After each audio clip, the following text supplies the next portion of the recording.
apareceram mais algumas pulgas aí, algumas pulgas foram plantadas atrás da orelha de todo mundo durante o depoimento do motoboy da empresa VCT Log, que sacou mais de 4 milhões de reais em nome da empresa para pagar boletos misteriosos. Quem nunca, né, sacou 4 milhões de reais? Ju, vou continuar aqui com você.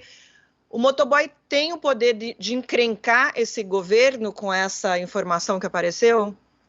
Marili, você sabe que eu estava fazendo uma reflexão hoje até sobre toda a CPI, e eu falava muito aqui no início da CPI que eles estavam atrás de um batom na cueca, o pessoal dava risada aqui, inclusive, dessa expressão que eu uso, e o que a CPI vai chegando ao final com um desgaste político muito grande para o presidente Jair Bolsonaro, mas o tal do batom na cueca ainda não apareceu com relação ao presidente. A gente tem algumas pontas soltas, esse motoboy é uma dessas pontas soltas, a gente tem um pedido de propina que a gente não sabe muito bem se foi feito ou se não foi feito, quem estava no jantar, quem não estava, uma conversa que aconteceu na Alvorada que a gente não sabe se teve ou não teve. Agora, se bem até que o Ricardo Barros já admitiu que, de fato, o nome dele foi citado.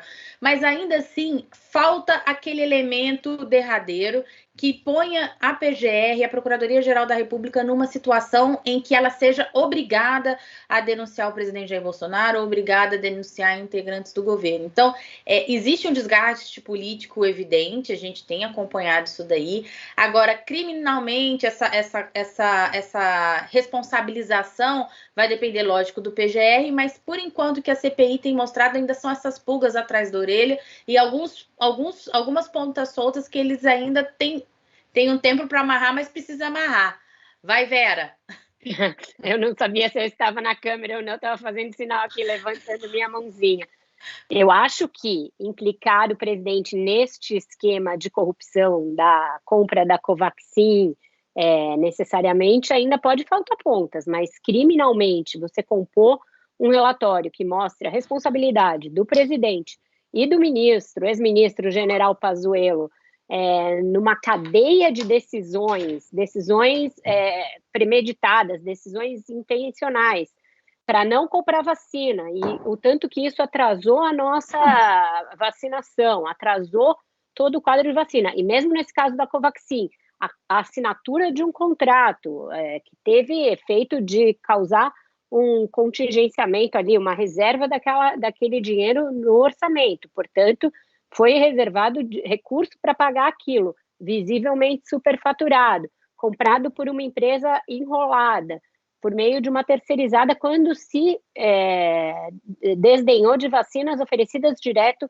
por farmacêuticas. Eu acho que tudo isso já compõe um arcabouço de responsabilização bastante forte, a depender de como os senadores se ampararem ali em documentos, em depoimentos, em quebras de sigilo, que já estão à disposição da CPI. É que eles ficam sempre tentando implicar a família do presidente, obter um biscoito a mais político aqui e ali, com isso eles vão se perdendo, vão abrir outras janelas que podem render manchete, mas aí concordo com a Ju, não rendem responsabilização, mas o fio principal da CPI, que mostra o quanto a ação deliberada do governo Jair Bolsonaro resultou em mais mortes e no atraso da imunização do brasileiro na Covid-19, isso para mim já está fartamente demonstrado nos casos Pfizer, Coronavac e do próprio caso Covaxin. Mas, Vera, você acredita que isso vai terminar lá na frente com uma denúncia do Aras? Eu acho que contra o Pazuello ele pode ser forçado a fazer, porque tem ali evidências de que todo aquele núcleo do Ministério da Saúde que orbitava em redor do Pazuello, Elcio Franco, esse Roberto Dias, estava todo mundo totalmente desviado da finalidade de combater a pandemia para fazer política e para, num segundo momento, ganhar dinheiro com contratos altamente duvidosos.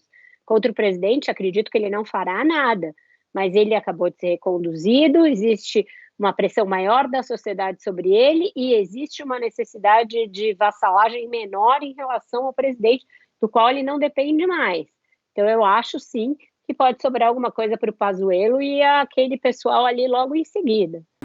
Quer participar do Segunda Chamada ou do Quarta Chamada por vídeo, enviando perguntas aos convidados? É possível realmente no Brasil fazer um governo técnico? Qual o seu projeto para essas duas maiores agências de financiamento de pesquisa científica do país?